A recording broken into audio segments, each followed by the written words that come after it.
Options trading എന്നാൽ പണം അച്ചടിക്കുന്ന മെഷീനാണെന്ന് തെറ്റിദ്ധരിച്ചുകൊണ്ട് ഇതിലേക്ക് എടുത്തു ചാടുന്ന നിരവധി സുഹൃത്തുക്കളുണ്ട്. സൂക്ഷിക്കണം സുഹൃത്തുക്കളെ, നിങ്ങൾ ശ്രദ്ധിക്കണം. നിങ്ങൾ കഷ്ടപ്പെട്ടുണ്ടാക്കുന്ന പണത്തിൻ്റെ മൂല്യം നിങ്ങൾ തിരിച്ചറിയണം. ഒരു പക്ഷേ നിങ്ങൾക്ക് സ്ത്രീധനം കിട്ടിയതോ അല്ലെങ്കിൽ വീട്ടിൽ അച്ഛനോ അമ്മയോ കഷ്ടപ്പെട്ടുണ്ടാക്കിയതോ അല്ലെങ്കിൽ അവരുടെ പെൻഷൻ്റെ പണമോ അങ്ങനെ എന്തെങ്കിലും, അഥവാ നിങ്ങൾ അധ്വാനിക്കാതെ നിങ്ങളുടെ കയ്യിൽ എത്തിച്ചേർന്ന ഒരു സമ്പാദ്യമായിരിക്കാം. എങ്കിൽ കൂടി അതിനൊരു മൂല്യമുണ്ട്. നിങ്ങൾ പണത്തിൻ്റെ വില നിങ്ങൾ തിരിച്ചറിയണം. നിങ്ങൾക്ക് 100 രൂപ നഷ്ടപ്പെടുമ്പോൾ നിങ്ങളുടെ ഉള്ളിലൊരു വേദന അനുഭവപ്പെടുന്നില്ലെങ്കിൽ നിങ്ങൾക്ക് പണത്തിൻ്റെ വില അറിയില്ല എന്ന് തന്നെ പറയാം. കാരണം നിങ്ങൾക്ക് 100 രൂപയുടെ വില അറിയണം എന്നുണ്ടെങ്കിൽ വൈകുന്നേരം ഒരു 7 മണിയൊക്കെ കഴിഞ്ഞിട്ട് നിങ്ങളുടെ ടൗണിൽ വണ്ടിയൊന്നും ഇല്ലാതെ വെറുതെ നിങ്ങളൊന്ന് നടന്ന് നോക്കിയാൽ റോഡ് സൈഡിൽ കടത്തിണ്ണയിൽ കിടന്നുറങ്ങുന്ന ഒരുപാട് പേരെ കാണാം. അവരിൽ 1-2 പേരോട് നിങ്ങൾ ചോദിച്ചു നോക്കുക, നിങ്ങൾ ഇന്ന് ഭക്ഷണം കഴിച്ചോ എന്നുള്ളത്. തീർച്ചയായിട്ടും അതിൽ ഭൂരിഭാഗം ആൾക്കാരും ചിലപ്പോൾ ഭക്ഷണം കഴിക്കാത്തതിൻ്റെ കഥകളായിരിക്കും നിങ്ങളോട് പറയാനുണ്ടാവും. കാരണം അവർക്ക് 100 രൂപ അല്ലെങ്കിൽ ഒരു നേരത്തെ ഭക്ഷണത്തിനുള്ള പണം അവർക്ക് കണ്ടെത്താൻ സാധിച്ചിട്ടുണ്ടാവില്ല. അപ്പോൾ തീർച്ചയായിട്ടും 1 രൂപ നഷ്ടപ്പെടുമ്പോഴും 100 രൂപ നഷ്ടപ്പെടുമ്പോഴും നിങ്ങളുടെ മനസ്സിൽ ഒരു വേദന അനുഭവപ്പെടണം. തീർച്ചയായിട്ടും ഓഹരി വിപണിയിൽ നഷ്ടപ്പെട്ട തുക ഒരിക്കലും നമുക്ക് മറ്റൊരു മാർക്കറ്റിൽ നിന്നും തിരിച്ചു പിടിക്കാൻ സാധിക്കില്ല. ഓഹരി വിപണിയിൽ നിന്ന് തന്നെ തിരിച്ചു പിടിക്കണം. അതിന് അത്രയും നല്ല കച്ചവട തന്ത്രങ്ങൾ അറിയുന്ന ഒരാൾക്ക് മാത്രമേ നഷ്ടപ്പെട്ട തുക തിരിച്ചു പിടിക്കാൻ പറ്റുകയുള്ളൂ. 100% ആൾക്കാരും നഷ്ടപ്പെടുത്തലിൻ്റെ കഥകളാണ് പറയാനുള്ളത്. കഴിഞ്ഞ ആഴ്ച എനിക്ക് വന്ന ഒരു ഫോൺ കോളാണ് വളരെ ഞെട്ടിപ്പിക്കുന്ന. അതായത് അദ്ദേഹത്തിന് സംസാരിക്കാൻ തൊണ്ടയിടറിക്കൊണ്ടാണ് എന്നോട് സംസാരിച്ചത്. അദ്ദേഹം പറഞ്ഞൊരു കഥ, 10,000 രൂപ സംരക്ഷിക്കാൻ വേണ്ടി അല്ലെങ്കിൽ 10,000 രൂപ ഓപ്ഷൻ ട്രേഡിങ്ങിൽ നഷ്ടപ്പെട്ടത് തിരിച്ചു പിടിക്കാനുള്ള ഒരു ശ്രമത്തിൻ്റെ ഇടയിൽ 2 മാസം സമയം കൊണ്ട് അദ്ദേഹം നഷ്ടപ്പെടുത്തിയത് 15 ലക്ഷം രൂപയാണ്. അദ്ദേഹത്തിൻ്റെ കയ്യിൽ 50,000 രൂപ വെച്ച് ട്രേഡിംഗ് തുടങ്ങിയ ഒരു വ്യക്തിയായിരുന്നു. 10,000 രൂപ നഷ്ടപ്പെട്ടു. അത് തിരിച്ചു പിടിക്കാൻ വേണ്ടിയിട്ട് വീണ്ടും കൂടുതൽ ട്രേഡ് ചെയ്തു. അപ്പോൾ 50,000 രൂപയിൽ 40,000 രൂപയും പോയി. പിന്നെ ട്രേഡ് എടുക്കാൻ പറ്റാത്തൊരവസ്ഥ വന്നപ്പോൾ 50,000 രൂപ കൂടി എവിടെ നിന്നൊക്കെയോ സംഘടിപ്പിച്ചു. ആരും അതൊരു പ്രശ്നമല്ലാത്ത രീതിയിൽ അത് മാനേജ് ചെയ്തു. പിന്നീട് ആ 1 ലക്ഷം രൂപയും നഷ്ടപ്പെട്ടപ്പോൾ വീണ്ടും 1 ലക്ഷം രൂപ മറ്റൊരാളോട് കടം വാങ്ങിച്ചു. അപ്പോൾ 1 ലക്ഷം രൂപ മാന്യമായ കടക്കാരനായി. ആ 1 ലക്ഷം രൂപയും പോയി. അങ്ങനെ വീണ്ടും ഒരു ബാങ്കിൽ നിന്നും 5 ലക്ഷം രൂപ ലോൺ എടുത്തു. 5 ലക്ഷം രൂപ എടുത്തത് കൂടാതെ അതേ ആധാരത്തിൻ്റെ കോപ്പി വെച്ചിട്ട് ബ്ലേഡുകാരിൽ നിന്നും 5 ലക്ഷം രൂപ അദ്ദേഹം എടുത്തു. അങ്ങനെ ഏകദേശം അദ്ദേഹം ഒരു ഓട്ടോറിക്ഷ ഓടിക്കുന്ന ഒരാളാണ്. ഓട്ടോറിക്ഷയുടെ പേപ്പേഴ്സ് പണയം വെച്ചിട്ട് 80,000 രൂപ വാങ്ങിച്ചിട്ടുണ്ട്. ഭാര്യയുടെ സ്വർണം അവൾ അറിയാതെ എടുത്ത് പണയം വെച്ചിട്ട് അദ്ദേഹം 1,30,000 രൂപ ഉണ്ടാക്കിയിട്ടുണ്ട്. അദ്ദേഹത്തിന് സ്വന്തമായിട്ട് വീടില്ല, വാടക വീട്ടിലാണ് താമസിക്കുന്നത്. അപ്പോൾ അങ്ങനെ അദ്ദേഹത്തിന് കുടുംബത്തിൽ നിന്ന് കിട്ടിയ കുറച്ച് സ്വത്തിൻ്റെ ആധാരവും പേപ്പേഴ്സൊക്കെയാണ് പല സ്ഥലങ്ങളിലായിട്ട് അദ്ദേഹം പണയം വെച്ചും ഒക്കെ ആയിട്ട് അദ്ദേഹം അദ്ദേഹം എന്നോട് എണ്ണി പറഞ്ഞത് 67 ദിവസം കൊണ്ടാണ് ഈ 15 ലക്ഷം രൂപ നഷ്ടപ്പെടുത്തിയിരിക്കുന്നത്. ബാങ്കിൽ നിന്നും പലിശക്കാരും ഒക്കെ വീട്ടിൽ വരാൻ തുടങ്ങിയപ്പോഴാണ് ഭാര്യ ഇതറിയുന്നത്. ഭാര്യ അതോടുകൂടി മാനസികമായിട്ട് തകർന്നു. ആകപ്പാടെ ജീവിതം മുന്നോട്ട് പോകാൻ പറ്റാത്ത രീതിയിൽ ആ സ്ത്രീ തളർന്നു പോയി. പുള്ളിക്കാരിയെ അവരുടെ സഹോദരങ്ങൾ വന്നിട്ട് കൂട്ടിക്കൊണ്ടുപോകുന്ന 4 പെൺകുഞ്ഞുങ്ങളായിരുന്നു അദ്ദേഹത്തിന്. അപ്പോൾ ആ ഭാര്യയും മക്കളെയും അവരുടെ സഹോദരങ്ങൾ കൂട്ടിക്കൊണ്ടുപോയി. ഒരു ദിവസം ഇദ്ദേഹത്തിന് നെഞ്ചുവേദന വന്ന് അദ്ദേഹം തളർന്നു വീണു. കാരണം കടക്കാരും ആൾക്കാരും വീട്ടിൽ വന്നുകൊണ്ടിരിക്കുന്ന ഇദ്ദേഹത്തിന് കുടുംബം കൂടെയില്ല, ഭക്ഷണം കഴിക്കാൻ വഴിയില്ല. അങ്ങനെ വളരെ ഒരു ഞെട്ടിപ്പിക്കുന്ന ഒരു അവസ്ഥയിൽ അങ്ങനെ ഈ ഒരു സംഭവം നാട്ടിൽ മുഴുവൻ ഫ്ലാഷായി. അതോടുകൂടി അദ്ദേഹത്തിൻ്റെ ഓട്ടോറിക്ഷക്കാരും മറ്റൊക്കെ കൂടി ഒരു കമ്മിറ്റി രൂപീകരിച്ചിട്ട് ഇദ്ദേഹത്തെ എങ്ങനെയും രക്ഷപ്പെടുത്തണം എന്ന രീതിയിൽ അദ്ദേഹത്തിൻ്റെ സ്ഥലം സെക്യൂരിറ്റി കൊടുത്തിട്ട് ലോൺ എടുത്ത സ്ഥലങ്ങളിൽ മറ്റുള്ള ആൾക്കാർ അതിന് പകരം സെക്യൂരിറ്റി നിന്ന് ആ ലാൻഡിൻ്റെ പേപ്പേഴ്സ് തിരിച്ചെടുത്ത് അത് മറിച്ച് വിറ്റ് ആ കടങ്ങളൊക്കെ തീർന്നു. അങ്ങനെ മൊത്തത്തിൽ പറയുകയാണെങ്കിൽ ഇപ്പോൾ അദ്ദേഹത്തിന് കയ്യിൽ ഒന്നുമില്ല. വാടക വീടുണ്ടായിരുന്നത് വാടക കൊടുക്കാത്തതുകൊണ്ട് ആ വീട്ടിൽ നിന്ന് ഇറങ്ങുന്ന ഒരവസ്ഥയിലാണ്. അദ്ദേഹത്തിന് 3.5 ലക്ഷം രൂപ കടവുമായിട്ട് നിൽക്കുകയാണ്. അദ്ദേഹം എന്നോട് പറഞ്ഞത്, ഇത് എൻ്റെ കയ്യിൽ പറ്റിയ ഒരബദ്ധമാണ്, എനിക്കിതെന്താണ് സംഭവം എന്നറിയില്ലായിരുന്നു, അങ്ങനെ ഞാൻ ട്രേഡ് ചെയ്തതാണ്. യൂട്യൂബിൽ ഒരുപാട് വീഡിയോസ് കാണാറുണ്ട്, അങ്ങനെ എല്ലാവർക്കും ഒരുപാട് ലാഭം ഉണ്ടാകുന്നുണ്ട് എന്ന് തോന്നിയത് കൊണ്ട് ഞാൻ ചെയ്ത ഒരു കാര്യമാണ്.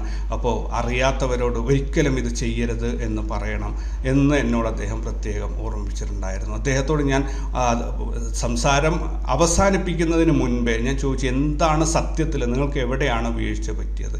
അപ്പോൾ അദ്ദേഹം എന്നോട് പറഞ്ഞു, എനിക്ക് 10,000 10,000 രൂപ നഷ്ടപ്പെട്ടു പോയി. അത് തിരിച്ചു പിടിക്കാൻ വേണ്ടിയിട്ട് ഞാൻ ശ്രമിച്ചതാണ്. ഞാൻ ചോദിച്ചു, എന്താണ് നിങ്ങളപ്പോൾ സ്റ്റോപ്പ് ലോസ് വയ്ക്കാറില്ല, എന്താണ് നിങ്ങൾക്ക് സംഭവിക്കുന്നത്, നിങ്ങൾക്ക് നിയന്ത്രണമില്ലാതെ? അദ്ദേഹം പറഞ്ഞു, എനിക്ക് സ്റ്റോപ്പ് ലോസ് വയ്ക്കേണ്ടത് എങ്ങനെയാണ് എന്നറിയില്ല. ഞാനൊരു ട്രേഡ് പ്രോഫിറ്റ് കണ്ടു കഴിഞ്ഞാൽ അത് പെട്ടെന്ന് ഞാൻ എക്സിറ്റ് ചെയ്യുമ്പോഴത്തേനും ചിലപ്പോൾ അത് എന്തെങ്കിലും രീതിയിൽ ഹാങ് ആവും, അല്ലെങ്കിൽ അത് പൊസിഷൻ ഒരുപാട് ക്വാണ്ടിറ്റി കൂടുതൽ, അദ്ദേഹം പറഞ്ഞതിൽ നിന്ന് എനിക്ക് മനസ്സിലായി ക്വാണ്ടിറ്റി കൂടുതലുള്ളതുകൊണ്ട് ഒന്നിച്ച് എനിക്ക് എക്സിറ്റ് ചെയ്യാൻ പറ്റില്ല. അപ്പോൾ ഞാൻ അത് അവിടെ ഇടും, അതോടുകൂടി ആ കാശ് മുഴുവൻ പോവും. അതുപോലെ എക്സ്പയറി ഡേയിൽ 5 രൂപക്കും 10 രൂപക്കും കിട്ടുന്നത് 50,000 1 ലക്ഷം രൂപക്കൊക്കെ ഞാൻ ക്വാണ്ടിറ്റി വാങ്ങിച്ചിട്ട് പിറ്റേന്നേക്ക് ഹോൾഡ് ചെയ്തു. പക്ഷേ അത് അന്ന് തന്നെ ഇല്ലാതാവുന്ന ഓപ്ഷനാണ് എന്ന് എനിക്കറിയില്ലായിരുന്നു. ഇതൊക്കെ പഠിച്ചു വന്നപ്പോഴത്തേനും ഞാൻ ഏകദേശം 14 ലക്ഷം രൂപയിലധികം കടക്കാരനായിട്ടുണ്ടായിരുന്നു. പിന്നെ അതോടുകൂടി ആ നിരാശയിൽ ബാക്കി 15,66,000 രൂപയും കണ്ടാണ് അദ്ദേഹം മൊത്തത്തിൽ നശിപ്പിച്ചിട്ടുള്ളത്. എന്തായാലും അദ്ദേഹം ഇപ്പോൾ സുരക്ഷിതമായി എവിടെയോ ഒരു സ്ഥലത്ത് ജീവിക്കുന്നുണ്ട്. എനിക്ക് തോന്നുന്നു തെക്കോട്ടുള്ള ഒരു ജില്ലയിൽ ജീവിക്കുന്ന ഒരാളാണ്. അപ്പോൾ എല്ലാവരും ശ്രദ്ധിക്കുക, ഓപ്ഷൻ ട്രേഡിംഗ് അല്ലെങ്കിൽ ഓഹരി വിപണി എന്ന് പറഞ്ഞാൽ പണം അച്ചടിക്കുന്ന ഒരു യന്ത്രമല്ല. വളരെ തന്ത്രപൂർവ്വം ട്രേഡ് ചെയ്ത് കച്ചവടം ചെയ്ത് ലാഭമുണ്ടാക്കാൻ മാത്രം സഹായിക്കുന്ന ഒരു സംവിധാനമാണ്. ഇവിടെ 90% നഷ്ടം വരാൻ സാധ്യതയാണ്. അതുകൊണ്ട് തന്നെ നിങ്ങൾ വളരെ ശ്രദ്ധിച്ച് ചെയ്തിട്ടില്ലെങ്കിൽ നിങ്ങളുടെ കയ്യിൽ നിന്ന് കാശ് നഷ്ടപ്പെടും. ഇതെല്ലാവർക്കും അതായത് ഓപ്ഷൻ ട്രേഡിംഗ് അല്ലെങ്കിൽ സ്റ്റോക്ക് മാർക്കറ്റ് ട്രേഡിംഗ് എന്താണ് എന്നറിയാതെ ഈ മാർക്കറ്റിൽ വന്ന് കാശ് കളയുന്ന ഏതൊരാൾക്കും ഇതൊരു എന്താ പറയുക വേക്കപ്പ് കോളായിരിക്കണം. നിങ്ങളെ ഉണർത്താൻ വേണ്ടിയാണ് ഞാനിത് പറഞ്ഞുകൊണ്ടിരിക്കുന്നത്. നിങ്ങൾ ശ്രദ്ധിക്കണം, 1 രൂപയുടെയും 100 രൂപയുടെയും മൂല്യം നിങ്ങൾ തിരിച്ചറിയണം. ഒരിക്കലും നിങ്ങൾക്ക് 1000 രൂപ നഷ്ടപ്പെട്ടു, പിന്നെ 1000 രൂപ തിരിച്ചു പിടിക്കാൻ വേണ്ടിയിട്ട് 10,000 രൂപ കളയുന്ന അവസ്ഥയിലേക്ക് നിങ്ങൾ പോകരുത്. ലാഭം കിട്ടുക എന്നുള്ളത് നിങ്ങളുടെ ചോയ്സാണ്, അല്ലെങ്കിൽ ഒരു ഓപ്ഷണലാണ്. അത് നമുക്ക് കിട്ടിയാലും ഇല്ലെങ്കിലും വലിയ കുഴപ്പമില്ല. പക്ഷേ നഷ്ടം വരിക എന്നുള്ളത് അത് നിങ്ങളെ അടിച്ചില്ലാതാക്കുന്ന ഒരു പരിപാടിയാണ്. അതുകൊണ്ട് വളരെയധികം ശ്രദ്ധിക്കണം. എനിക്ക് ഈ യൂട്യൂബ് ചാനലും കാര്യങ്ങളൊക്കെ ആയി പോകുന്നത് കൊണ്ട് തന്നെ ഒരുപാട് പേരുടെ ഒരുപാട് അനുഭവങ്ങൾ അറിയാൻ സാധിക്കുന്നുണ്ട്. തീർച്ചയായിട്ടും നിങ്ങൾക്ക് ആർക്ക് വേണമെങ്കിലും വിളിക്കാം, സംസാരിക്കാം. പക്ഷേ ഏതൊരാളും നിങ്ങൾക്ക് ഇത് വ്യക്തമായിട്ട് അറിയില്ല എന്ന് ഇതിന് ഞാൻ മറ്റൊരു കാര്യം നിങ്ങളുടെ മുന്നിലേക്ക് പറഞ്ഞു തരികയാണ്. നിങ്ങളൊരു പുതിയ 25 ലക്ഷം രൂപയുടെ ഒരു പുതിയ കാറ് വാങ്ങിച്ചു. നിങ്ങൾക്ക് വണ്ടി സ്റ്റാർട്ട് ചെയ്യേണ്ടത് എങ്ങനെ എന്നറിയില്ല.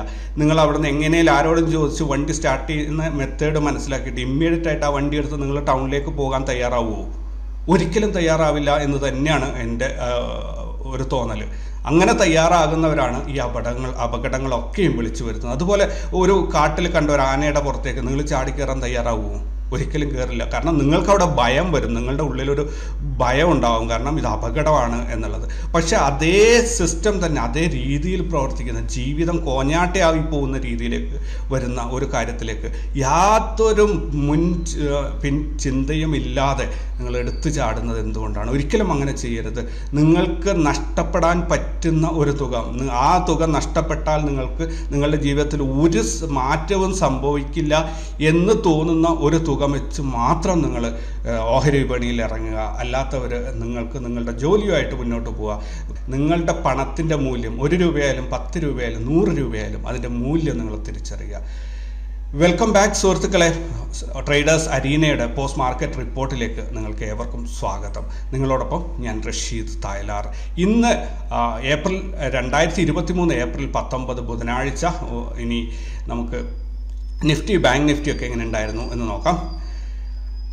നിഫ്റ്റി ഇന്നലെ അവസാനിച്ച 17,660 നിന്നും 7 പോയിന്റ് നഷ്ടത്തിൽ, അല്ലെങ്കിൽ ഗ്യാപ് ഡൗണിൽ 17,653 ഇന്ന് ഓപ്പൺ ആയത്. 17,666 ഡേ ഹൈയും 17,579 ഡേ ലോയും വന്നത് വഴി 86 പോയിന്റിൻ്റെ മാത്രം മൂവ്മെൻ്റാണ് നമുക്ക് കിട്ടിയത്. 0.49% ഇൻട്രാഡേ മൂവ്മെൻ്റ് ആണ് കിട്ടിയത്.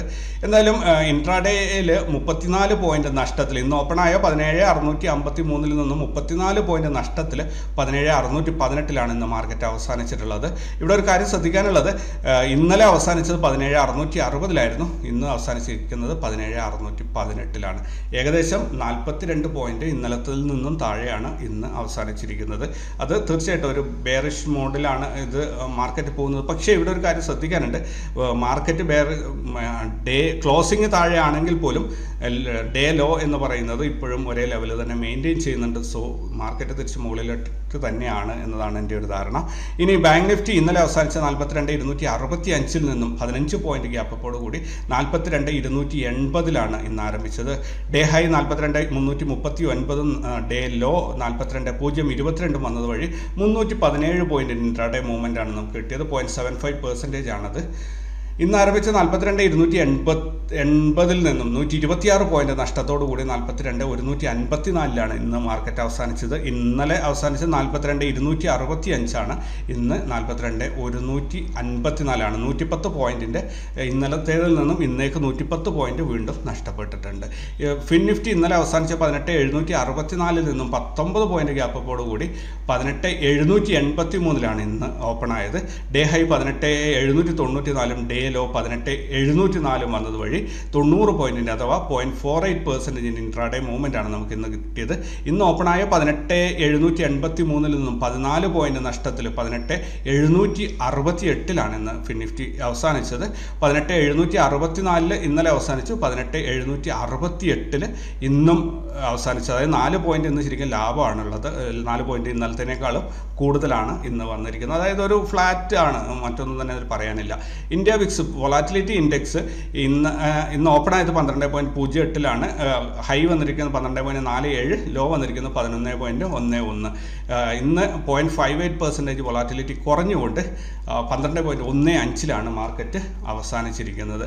ഇനി പ്രധാനപ്പെട്ട സ്റ്റോക്കുകൾ നോക്കുകയാണെങ്കിൽ ഒരു സ്റ്റോക്ക് മാത്രമാണ് ഇന്ന് 2% കൂടുതൽ പ്രോഫിറ്റ് ഉണ്ടാക്കിയിട്ടുള്ളത്. അതായത് BPCL എന്ന സ്റ്റോക്ക് 2.39% പ്രോഫിറ്റ് ഉണ്ടാക്കിയിട്ടുണ്ട്. Infosys, IndusInd bank, ICICI, HDFC, AMC, HCL tech, AU bank ഇതൊക്കെ തന്നെ 2% കൂടുതൽ ലോസ് ആണ് ഉണ്ടാക്കി വെച്ചിട്ടുള്ളത്.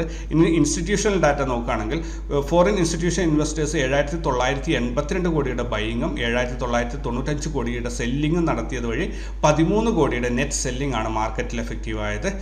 ഡൊമസ്റ്റിക് ഇൻസ്റ്റിറ്റ്യൂഷൻ ഇൻവെസ്റ്റേഴ്സ് 5,298 കോടിയുടെ ബൈയിങ്ങും 5,408 കോടിയുടെ സെല്ലിംഗ് നടത്തിയത് വഴി 110 കോടിയുടെ നെറ്റ് സെല്ലിംഗ് ആണ് ഇന്ന് മാർക്കറ്റിൽ കാണാൻ പറ്റിയത്. ഡൊമസ്റ്റിക് ഇൻസ്റ്റിറ്റ്യൂഷൻ ഇൻവെസ്റ്റേഴ്സും ഫോറിൻ ഇൻസ്റ്റിറ്റ്യൂഷൻ ഇൻവെസ്റ്റേഴ്സും ലാഭം എടുക്കുന്ന ഒരു കാഴ്ചയാണ് നമ്മൾ മാർക്കറ്റിൽ കണ്ടത്. അതായത് 123 കോടി രൂപ നെറ്റ് സെല്ലിംഗ് ആണ് ഇന്ന് മാർക്കറ്റിൽ നടന്നിരിക്കുന്നത്. മാർക്കറ്റിൽ നിന്നും പണം പുറത്തോട്ട് പോവുകയാണ്.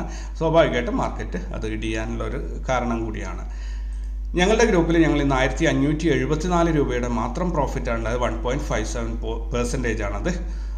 ഈ മാസം ഇതുവരെയായിട്ട് 1,71,672 രൂപയുടെ ലാഭം 73 ട്രേഡുകളിൽ നിന്നായിട്ട് ഞങ്ങൾ ഉണ്ടാക്കിയിട്ടുണ്ട്. ഇനി ലെവൽസ് നോക്കാം. നിഫ്റ്റി ഇന്ന് ഓപ്പൺ ആയത് യെസ്റ്റർഡേ ഹൈയിലാണ് ഇന്ന് ഓപ്പൺ ആയത്. അവിടുന്ന് നേരെ താഴോട്ട് വന്ന് നോ ട്രേഡ് സോൺ കട്ട് ചെയ്തിട്ട് എന്താ പറയുക, ഒരു കൺസോൾട്ടേഷൻ, കാര്യമായ ഒരു മൂവ്മെൻ്റ് ഒന്നും ഇതിനകത്ത് പറയാനൊന്നും ഉണ്ടായിരുന്നില്ല. സോ ഈ നോ ട്രേഡ് സോണിൽ നിന്നും താഴോട്ട് ഇറങ്ങുമ്പോൾ പുട്ടിൽ എൻട്രി എടുത്തവർക്ക് സ്വാഭാവികമായിട്ടും ടാർഗറ്റ് 1 കൃത്യമായി കിട്ടിയിട്ടുണ്ട്. അവിടെ നിന്ന് കുറച്ച് നേരം ചുറ്റിക്കളിച്ചതിന് ശേഷം ടാർഗറ്റ് 2ലേക്ക് പോയി മാർക്കറ്റ് അവസാനിക്കുന്ന ഒരു കാഴ്ചയാണ് കണ്ടത്. ഇനി ബാങ്ക് നിഫ്റ്റി നോക്കുകയാണെങ്കിൽ ബാങ്ക് നിഫ്റ്റി ഇന്ന് ഓപ്പൺ ആയത് നോ ട്രേഡ് സോണിലാണ് ഓപ്പൺ ആയത്.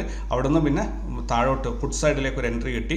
അത് സപ്പോർട്ട് 1 ടച്ച് ചെയ്തു, സപ്പോർട്ട് 2 ടച്ച് ചെയ്തു, പിന്നീട് വീണ്ടും സപ്പോർട്ട് 1ലേക്ക് പോയി. അപ്പോൾ എന്തായാലും നല്ലൊരു ട്രേഡ് കിട്ടിയിട്ടുണ്ടാവും. പക്ഷേ ഇന്നത്തെ ട്രേഡുകളെല്ലാം തന്നെ ഇൻട്രാഡേ ട്രേഡുകളെ കുറിച്ച് പറയുകയാണെങ്കിൽ ഇൻട്രാഡേയിൽ എല്ലാം തന്നെ സ്റ്റോപ്പ് ലോസ് ഹണ്ടിങ് രീതിയിലാണ് മാർക്കറ്റ് മൂവ് ചെയ്തുകൊണ്ടിരുന്നത്. ബാങ്ക് നിഫ്റ്റിയൊക്കെ ഭയങ്കര മോശമായിരുന്നു ഇന്നത്തെ മൂവ്മെൻറ്റ്. അതായത് 30-50 രൂപ സ്റ്റോപ്പ് ലോസ് വെച്ചാലും അത് ഹിറ്റ് ചെയ്തതിന് ശേഷം പ്രീവിയസ് പൊസിഷനിലേക്ക് കയറിപ്പോകുന്നൊരു കാഴ്ചയാണ് ഇന്ന് നമ്മൾ കണ്ടത്. ഫിൻ നിഫ്റ്റി ആണെങ്കിലും ഫിൻ നിഫ്റ്റിയും സെയിം സിറ്റുവേഷൻ തന്നെയാണ്. അതായത് ബാങ്ക് നിഫ്റ്റിയുടെ ഒരു ഡിറ്റോ ആയിട്ടാണ് ഇന്ന് വന്നിരിക്കുന്നത്. കാര്യമായ ഒരു മൂവ്മെൻറ്റ് ഉണ്ടായിരുന്നില്ല. ഒരു റേഞ്ച് മാത്രമായിട്ട് ട്രേഡിംഗ് നടന്നു. എന്തായാലും നാളെ നമുക്ക് വളരെ പ്രതീക്ഷയോടെ കാത്തിരിക്കാം. ഇന്നത്തേതിൻ്റെ ഒരു ബാക്കി നല്ലൊരു മൂവ്മെൻറ്റ് നാളെ കിട്ടും എന്ന് പ്രതീക്ഷിക്കാം. ഓവറോൾ പാറ്റേൺ നോക്കുകയാണെങ്കിൽ നിഫ്റ്റിയിൽ ഇപ്പോൾ 3 red candles back to back വന്നിട്ടുണ്ട്. പക്ഷേ ലോ വന്നിരിക്കുന്ന 17,577 താഴോട്ട് ഇതുവരെയും ഇറങ്ങിയിട്ടില്ല. മാക്സിമം പോയി കഴിഞ്ഞാൽ 17,482 ടച്ച് ചെയ്തിട്ട് മാർക്കറ്റ് തിരിച്ച് കയറുമെന്ന് പ്രതീക്ഷിക്കാം. ഇതെന്തായാലും മാർക്കറ്റ് ഒരു ബെയറിഷ് മോഡിലേക്ക് പോകുന്നുണ്ട് എന്ന് എനിക്കൊരിക്കലും തോന്നുന്നില്ല. ഇത് സ്വാഭാവികമായിട്ട് ഏതൊരു മാർക്കറ്റും ഒരു ഹയർ ഹൈ ഉണ്ടാക്കും, പിന്നെ ഒരു ഹയർ ലോ ഉണ്ടാക്കും, പിന്നെ ഒരു ഹയർ ഹൈ ഉണ്ടാക്കും. അങ്ങനെയാണ് മാർക്കറ്റ് കയറി പോവുക. സോ നാളെ മുതൽ മാർക്കറ്റ് തിരിച്ച് കയറി തുടങ്ങും എന്ന് നമുക്ക് പ്രതീക്ഷിക്കാം. നാളെ എക്സ്പയറി കൂടിയാണ്. അപ്പോൾ നോക്കാം എന്താണ് സംഭവിക്കുന്നത് എന്നുള്ളത്. ബാങ്ക് നിഫ്റ്റിയും മറിച്ചൊന്നുമല്ല. ബാങ്ക് നിഫ്റ്റി ഇപ്പോൾ ഞാൻ ഇന്നലെ പറഞ്ഞിട്ടുണ്ടായിരുന്നു, ബാങ്ക് നിഫ്റ്റിയുടെ 42,590-ൻ്റെയും 42,112-ൻ്റെയും ഇടയിലായിട്ടൊരു ക്യാൻഡിലാണ് ഉണ്ടാവുക എന്നുള്ളത്. ഞാൻ ഗ്രീൻ ക്യാൻഡിലായിരുന്നു പറഞ്ഞു, പക്ഷേ ഇവിടെ റെഡ് ക്യാൻഡിലാണ് ഉണ്ടായിട്ടുള്ളത്. പക്ഷേ ആ റേഞ്ചിൻ്റെ അകത്ത് തന്നെ ഇന്ന് ട്രേഡിംഗ് നടന്നിട്ടുണ്ട്. ഞാൻ പ്രതീക്ഷിക്കുന്നത് മാർക്കറ്റ് ഇവിടെ നിന്ന് ഒരു ഗ്രീൻ ക്യാൻഡിലായിട്ട് മുകളിലോട്ട് കയറി പോകും എന്നാണ്. ഒരുപക്ഷെ ഇതൊരു പ്രവചനം അല്ലെങ്കിൽ ഒരു കാൽക്കുലേഷൻ, ഒരു നിഗമനം മാത്രമാണ്. തെറ്റിപ്പോകാനുള്ള എല്ലാ റൈറ്റ്സും ഉണ്ട് എനിക്ക്. സോ അതിനെ ബേസ് ചെയ്തിട്ടായിരുന്നു ട്രേഡ് എടുക്കരുത്. പ്രവചനം എന്നുള്ളത് ഈ റിപ്പോർട്ടിൻ്റെ ഒരു ഭാഗമല്ല എങ്കിൽ കൂടി ഞാൻ പറയുന്നു എന്നേ ഉള്ളൂ. ഇവിടെ എന്തായാലും ഫിൻ നിഫ്റ്റി നാളെ മുതൽ മുകളിലോട്ട് കയറി പോകും എന്ന് തന്നെയാണ് ഞാൻ പ്രതീക്ഷിക്കുന്നത്. സോ ഇത്രയാണ് ഇന്ന് പറയാനുള്ളത്. അപ്പോൾ പുതിയ വീഡിയോ ആയിട്ട് നാളെ വീണ്ടും കണ്ടുമുട്ടാം. Thank you very much.